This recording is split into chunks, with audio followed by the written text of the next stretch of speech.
¿Cómo surge esta inquietud de Saint Nightmares y cómo surge también su inquietud por la animación? Bueno, voy a aprovechar para corregir mi respuesta en este momento. El resumen es, siempre fui un niño que le encantaban las caricaturas. Soy de Acapulco, prefería ver como televisión todo el día a irme a la playa, la neta, ¿no? Entonces siempre me ha encantado eso. Dos, ¿de dónde nace como la historia? Pues es un poquito la historia, creo que de todos los como niños de secundaria que eran como medio bulleados, ¿no? De como estos inadaptados que le tenían miedo a absolutamente todo y ese miedo les impedía como incluso hasta defenderse. Y es como en esa búsqueda de defenderse que como que nace la historia, ¿no? ¿Qué tal si en lugar de enfrentar a los bullies, los ponemos a enfrentar directamente a esos miedos? Los miedos que les impiden o defenderse o como mejorar o ser como mejores personas. Entonces, pues al final el día es una serie que se trata de niños enfrentando sus miedos de manera muy literal. Y por ejemplo, en tu caso, Antía, que eres la creativa aquí, la dirección de arte, ¿cómo surge esto? Pues fue muy divertido comenzar a trabajar en esto con Juan y con Alberto, porque el enfoque que le querían dar era más como dijo Juan, del diario mexicano, o de cómo se ven las escuelas aquí, específicamente en México, de qué tipo de tradiciones tenemos aquí, de qué actividades hacen los niños, qué tipo de, pues sí, de hobbies, de intereses pueden tener un niño común y corriente aquí en México, ¿no? Incluso como hacer memoria de ese tipo de cosas que nosotros mismos hacíamos en la infancia. Ha sido un ejercicio muy interesante. También, pues, tenemos cierta responsabilidad de representar a México lo más fiel que podamos, también enaltecer las cosas bonitas que tenemos. Lo digo tanto en la historia como en el arte. Creo que visualmente tenemos muchísima riqueza, entonces queremos también como aprovechar eso. Y no solo como que en Día de Muertos, o sea, no solo como en ciertas temporadas, sino diario desde algo tan común como una escuela, por ejemplo. Oigan, algo que me llama la atención y que justamente se mencionó en un mundo paralelo, no en esta entrevista que ahorita va a quedar, fue esa parte de que en México pues se hacen animaciones de las tradiciones, ¿no? Digo, por ahí tenemos muchas tradiciones, muchas leyendas, pero ustedes no se basan en eso, sino en algo más cotidiano, como lo mencionan, y eso creo que es lo que enriquece, ¿no? Porque ahí es donde todos podemos encontrar el punto común, ¿no? Incluso hasta los ya adultos que en algún momento estudiamos y pasamos por esa cosa o que nos gusta la animación, podemos ver eso, ¿no? O sea, es el plus de no solo una película o no solo una animación o no solo algo que sea de terror, de una leyenda, de algo, ¿no? Sino más bien de este día a día, ¿no? Sí, claro, o sea, pues eso es lo que queremos un poquito reflejar, ¿no? Otra vez, pues crecí viendo estas caricaturas que eran como Recreo, Fillmore, ¿no? Y que eran como del día a día de los niños americanos. Y siempre como que se me hizo raro, es como, si los americanos pueden hacer esa clase de caricaturas, ¿por qué nosotros no? Y bueno, ya hablando de esto, ¿cómo fue el proceso de creación del guión? ¿Cómo fue el proceso de creación de personajes? ¿Cómo fue toda esta parte para llegar a lo que ahora tenemos? Bien, en general ha sido como una recopilación de malas y buenas vivencias y no solamente mías, sino como de amigas, amigos cercanos, ¿no? Y lo que vivieron ellos en la misma secundaria y la clase de personas que se encontraban como en la misma secundaria.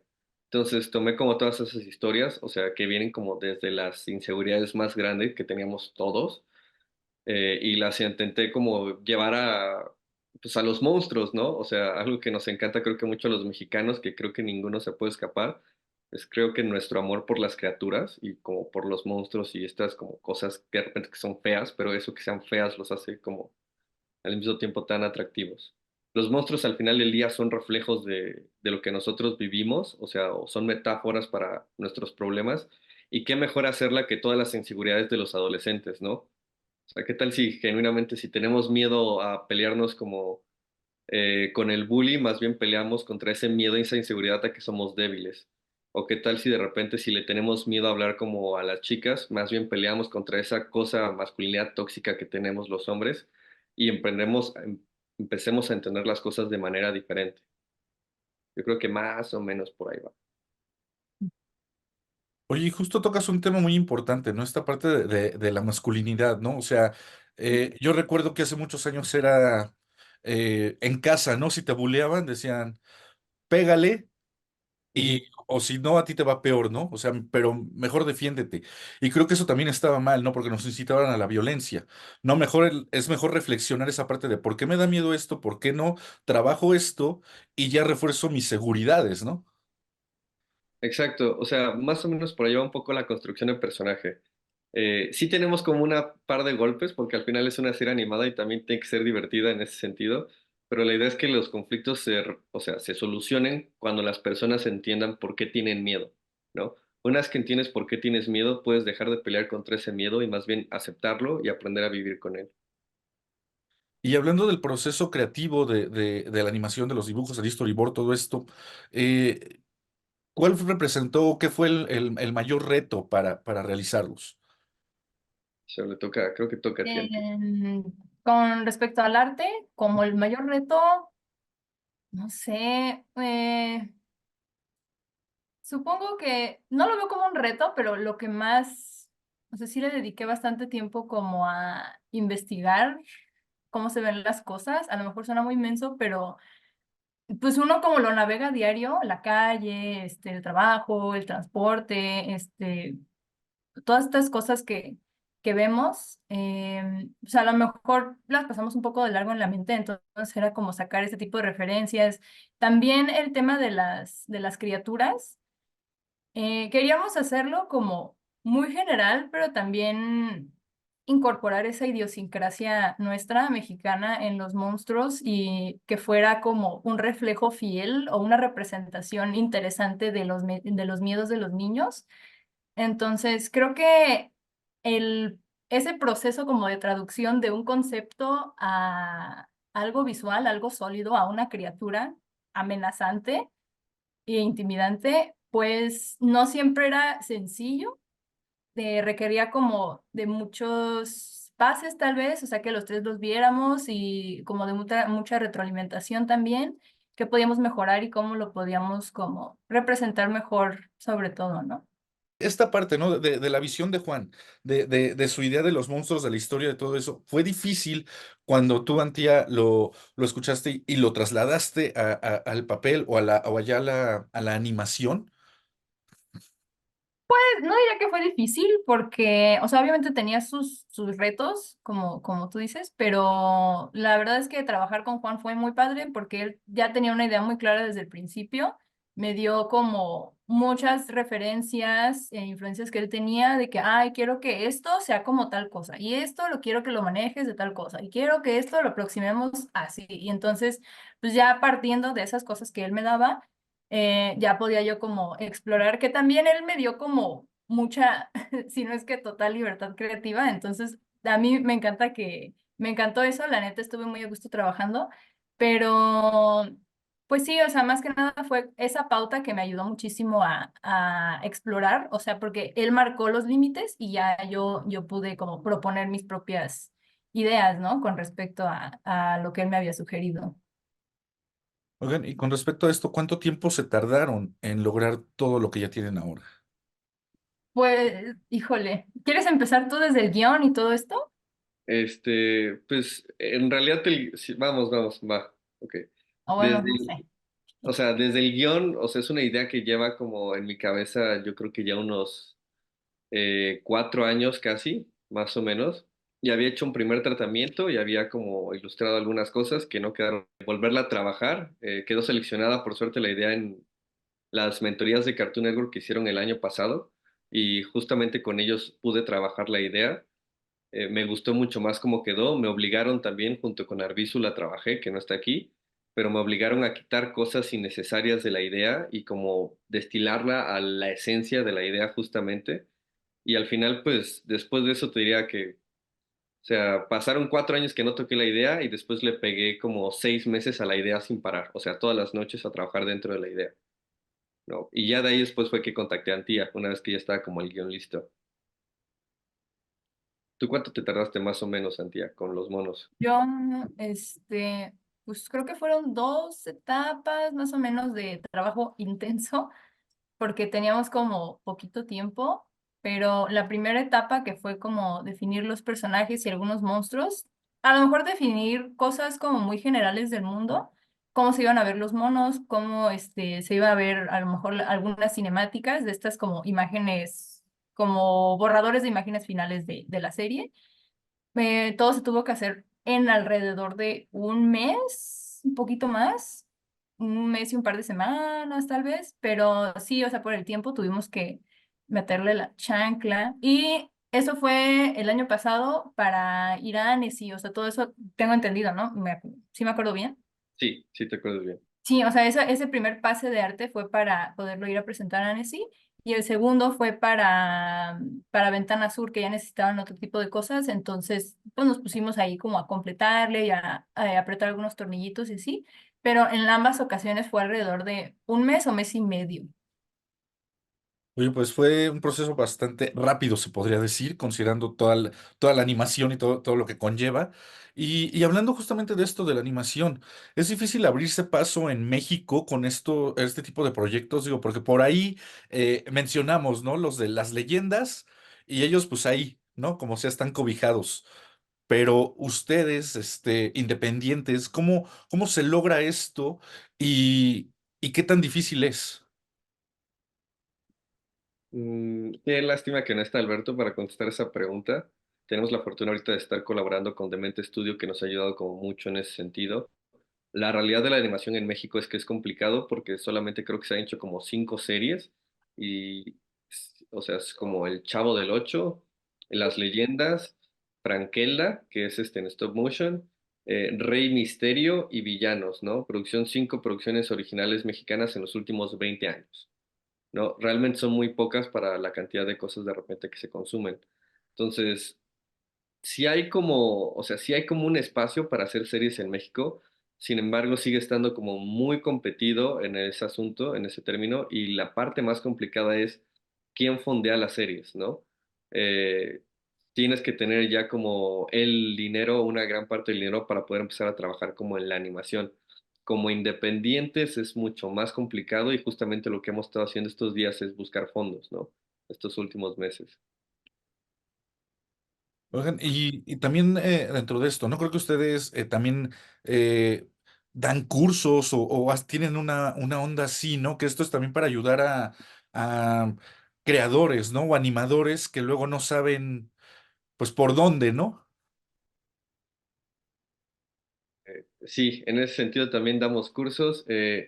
Lo que hacemos es más o menos como una mentoría completa para las personas, ya sea como de 3 horas o un curso ya completo de 10, 12 horas, para que, o sea, tú puedas crecer tu proyecto si no tienes como idea de cómo empezar. Te guiamos como desde el inicio de la concepción de la idea hasta ya el desarrollo visual, todo eso lo lleva Tía, ¿no? Pero en general es un poquito como por ese lado. Tú quieres contar una historia, no sabes cómo hacerlo. Nosotros que ya tuvimos la fortuna de quedar finalistas en concursos y ya nos equivocamos bastante antes para poder lograr llegar a donde estamos, pues más bien les decimos que aprendan de nuestros errores, ¿no? O sea, nosotros ya hicimos esto, no nos funcionó. Lo que nos funcionó fue esto y esto y este camino, ¿no? Entonces sí, sí tenemos como esos cursos, esas mentorías como para ayudar igual a los nuevos creadores. Eso está bastante interesante, ¿no? Porque muchas veces, digo, mucha gente que se la pasa dibujando, se la pasa haciendo storyboards, historietas, no sé, fanfics, todo ese tipo de cosas, pero no saben dónde explotarlo o cómo explotarlo, ¿no? Y piensan que también solo es un solo camino, ¿no? Llegar al estudio donde hacen las historias, ¿no? No diré cuál, pero es ese, ¿no? O sea, solo piensan que ese es el único que existe a veces en México, ¿no? E ignoran otros caminos, ¿no? Como el que ustedes hicieron, que la verdad se me hace bastante interesante porque fue concursos, fue presentarse en proyectos, en festivales. Y hablando de esto, ¿en qué festivales han estado? ¿En qué concursos han estado? ¿Cómo es ese proceso? Pues hasta ahora hemos estado con Nightmares en Annecy y en Ventana Sur. Y ahorita ganamos el premio MIFA en Ventana Sur y el de premios Quirino. Entonces vamos a ir a España y a Francia a presentar, a seguir festivaleando, a seguir presentando. Pues sí, con la esperanza de conseguir financiamiento, conseguir algo que facilite la producción de la serie, etcétera, etcétera. No, o sea, creo que lo definiste muy bien. La verdad es que, otra vez, nos hemos equivocado mucho, hemos tenido muchos errores con otros proyectos y en otras como etapas de este mismo proyecto, y creo que eso nos ha ayudado mucho a crecer, ¿no? Creo que también nos ayuda mucho que, por lo menos Alberto, Antía y yo estamos como en como en esa misma vibra de que nos gusta como los Pookie, ¿no? Por decirlo de alguna manera. Creo que todos éramos fan como de las cosas que dan miedo y las cosas raras. Entonces, como que conectamos bien con el proyecto y eso es lo que nos ha ayudado como a disparar justamente, ¿no? Y terminar en estos festivales. Oigan, y ya llegando a su lado fan, ¿cuál es la animación que más le gusta a cada uno? Uy, hay muchas, pero no sé. O sea, al menos yo voy por como etapas. Hay una película que creo que es mi película favorita de animación que se llama Tekken King Crit. Es estilo anime, pero es dirigida por una persona, pues, por un americano, basada en un manga de Taiyo Matsumoto. Esa se me hace muy buena y también me gusta mucho Vampire Hunter D, que las dos son anime. La segunda trata de un cazador de fantasmas, pero está ambientada como de ciencia ficción, pero cazan fantasmas, de vampiros, perdón. Esas dos películas a mí me gustan mucho. em, y yo siempre, suena muy tonto, pero yo siempre digo que Evangelion me cambió la vida. Entonces, pues sí estoy muy, me gusta mucho la animación japonesa. Creo que es de lo que más consumo en general. Pues de mi lado igual, o sea, la verdad es que somos un equipo lleno de otakus, si te soy honesto. Sí. Referencias que no sean como de anime rápidamente, muy tonto, pero Scooby-Doo es como esas cosas que a mí me marcó la vida, como diferentes etapas de Scooby-Doo, siempre voy con él y las voy siguiendo, ¿no? Porque al final son niños, o sea, es lo que hago, que son niños en problemas y monstruos, ¿no? O sea, no puedo decir que jamás no me influenció Scooby-Doo. Ya como igual animaciones americanas, todo lo de Genndy Tartakovsky, o sea, el laboratorio de Dexter, Primal, Samurai Jack, ¿no? Y esta clase de cosas. Creo que Samurai Jack me enseñó que las caricaturas, por ejemplo, también americanas, no necesitaban, por ejemplo, ser tan ruidosas. Creo que, por describirlo de alguna manera, de repente era muy contemplativo y eso me encantaba. En cuanto a anime, híjole, todo, dame todo lo de ciencia ficción así, ¿no? Órale, venga. O sea, Ghost in the Shell, la película, pero la serie es animada, o sea, de los 2000 es igual, creo que me encanta, sobre todo por el tema del misterio, detectives y como de esta cuestión filosófica. Series un poquito más de nicho como Ergo Proxy, otras igual como de nicho, pero más popularones como Fully Cooley, que también me encanta como el estilo de animación, cómo explotan, cómo utilizan las cosas. Ya entrándole a cosas como más recientes, creo que lo último así que me ha encantado, que sí puedo decir que tengo el DVD así en Blu-ray japonés, es La Galaxia de Tatami, no recuerdo ahorita el director, pero es como esta serie que es muy rara de ver y es muy difícil de ver porque no se callan y hablan todo el tiempo y hablan muy rápido en japonés, pero es básicamente la ansiedad de una persona que se ve obligada a revivir como una y otra vez las cosas. Entonces, pues sí, o sea, la respuesta aquí es somos otakus, gracias Japón por tanto. ¿Y sabes qué es lo más interesante? Que, por ejemplo, muchos imaginarían, ¿no? Estudio Ghibli. Nos dicen Otaku, Japón, Estudio Ghibli, pero no, que eso también está padre, ¿no? Porque no solo es eso. Y creo que eso es lo que enriquece su background, ¿no? O sea, mencionar desde Vampire Hunter D, o la de los 70, la de los 90, ¿no? Que eran unas cosas bien locas. Evangelion, Ghost in the Shell, que es una maravilla. Ergo Proxy, ¿no? Por ahí inspirada en la portada del Fallen de Evanescence, ¿no? Pues está muy, muy loco todo eso. Y creo que eso es lo que enriquece, ¿no? Toda esta parte de como dicen, ¿no? Ustedes tres haciendo esto que les gusta y que van para adelante. Sí, exacto. Al final creo que es una combinación de nuestros gustos como, o sea, como personas, porque, pues, o sea, sé que Alberto, por ejemplo, es muy metalero, ¿no? O sea, él escucha como mucho heavy metal de repente. Entonces, poquito de eso se ve en la serie, ¿no? O sea, Antía creo que es como más darks y escucha como igual música más goth de ese lado y de repente sé que escuchas cosas bien raras también o cosas que la gente no esperaría que escuchas. Entonces, todo eso también se ve en la serie, ¿no? O sea, yo que escucho pura música como para ver el techo y deprimirme, también de repente eso se ve en la serie. Oiga, pero está interesante, ¿no? Porque además es la pluralidad que hay en el mundo, ¿no? Y más basado en secundaria, es como cuando todos estamos explorando, ¿no? En secundaria sales de, no sé si eres el hermano menor, de escuchar los gustos pop de tu hermana, el gusto más rockero de tu hermano. Bueno, en estos tiempos ya sería otra cosa, pero no, digamos, de lo que nos tocó, sí sería como, no sé, ¿no? Mi hermano mayor escuchaba Radiohead, pero por ahí alguien escuchaba Lacrimosa o Blue Angel, cosas así, ¿no? Y dices, ah, pues bueno, sí, soy una mezcla de todo eso, ¿no? Y al mismo tiempo escucho La Calle de las Sirenas, ¿no? Cosas así. Sí, claro, al final un proyecto es colaborativo, entonces creo que tiene una mezcolanza de nosotros tres. Oigan, y bueno, ya nos queda poco tiempo, ya había ahí el contador. Dentro de esto, ¿cómo puede la gente acercarse a ustedes para estas charlas, para estos cursos?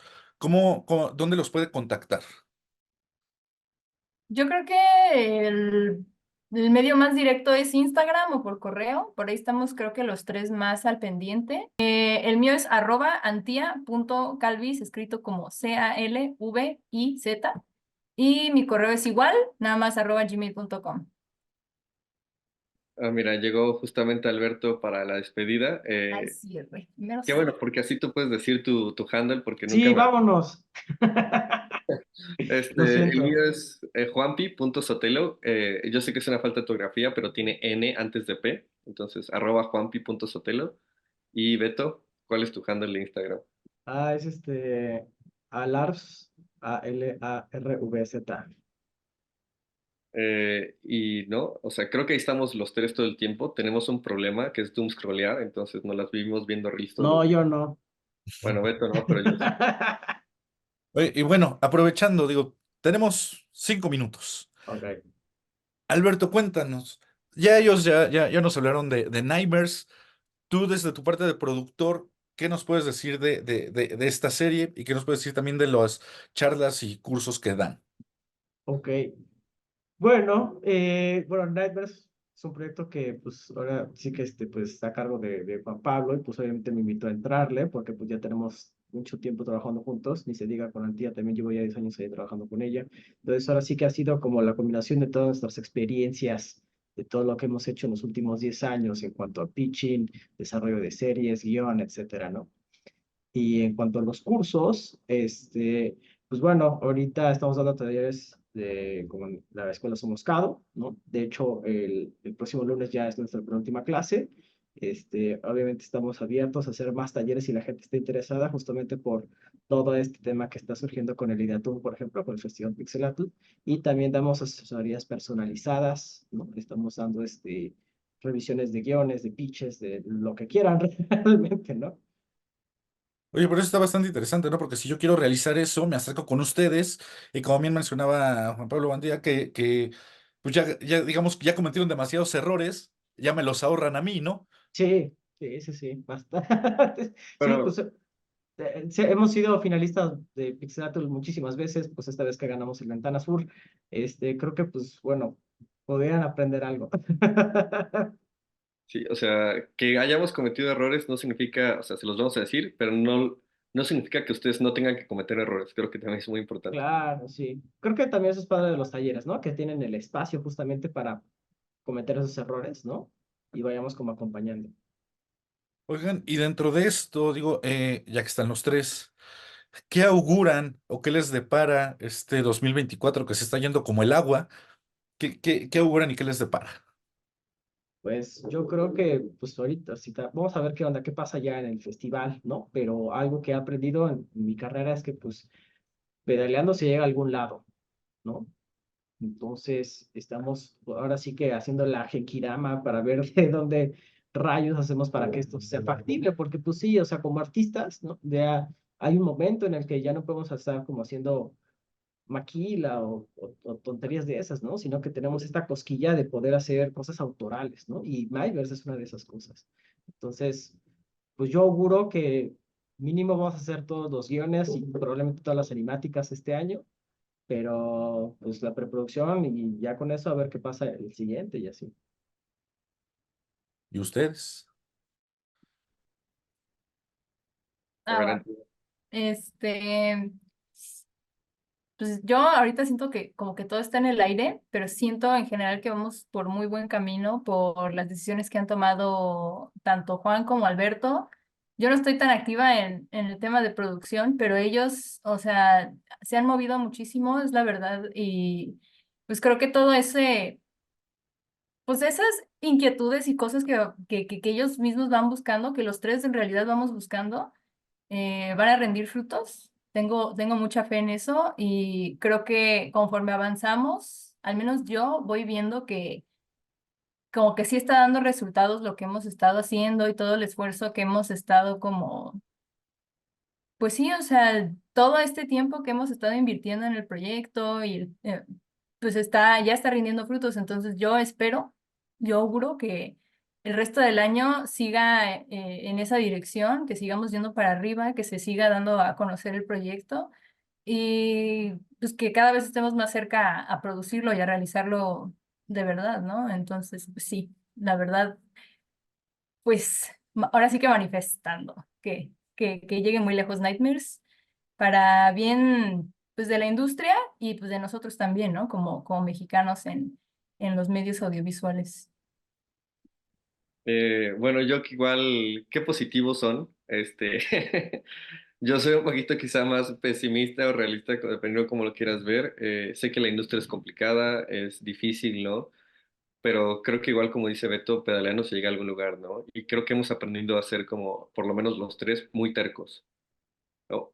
Sabemos que un no no siempre es, por lo menos dentro de la industria, cuando alguien te dice, no, ahora no hay como dinero para producción, no significa que sea un no definitivo, sino siempre hay un espacio para poder entrar y volver a vender o volver a hacer como ese como match y contacto después.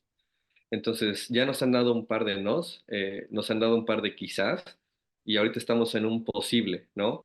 Entonces, y la única manera en la que hemos logrado no es tirando y esperando, es tocando las puertas correctas.